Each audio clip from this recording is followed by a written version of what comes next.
ঘুমিয়েছিলাম, হঠাৎ দেখি লোকজনের চিল্লাপাল্লা দৌড়াচ্ছে।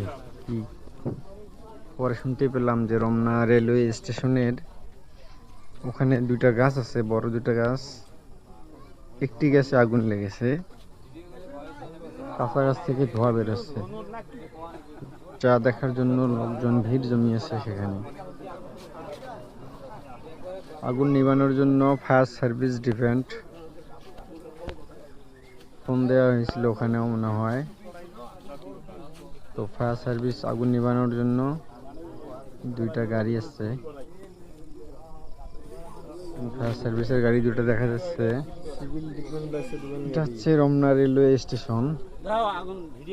গাছটা অনেক পুরনো গাছ, এটাকে ঘিরে অনেক ইতিহাস রচিত আছে।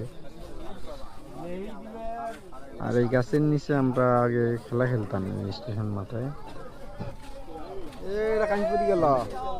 এই প্ল্যাটফর্মে অনেকজনে গাছের ছায়ায় বসে থাকে, যা মানুষের অনেক উপকারে আসে। অসংখ্য লোক দেখার জন্য ছুটে আসছে, মহিলা, পুরুষ, ছোট বাচ্চা। ফায়ার সার্ভিসের লোক এখনো রয়ে গেছে, তবে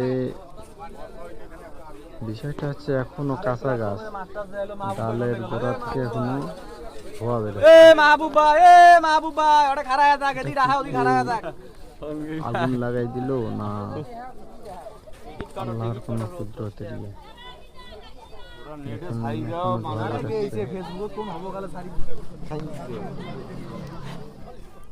ডাল থেকে ধোঁয়া বেরোচ্ছে।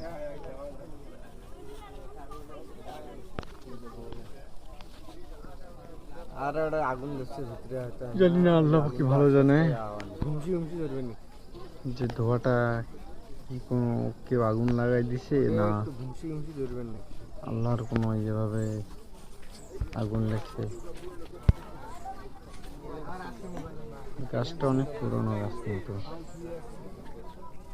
লোকজনও ভিড় জমিয়েছে দেখার জন্য, একজন থেকে আরেকজন, একজন থেকে আরেকজন।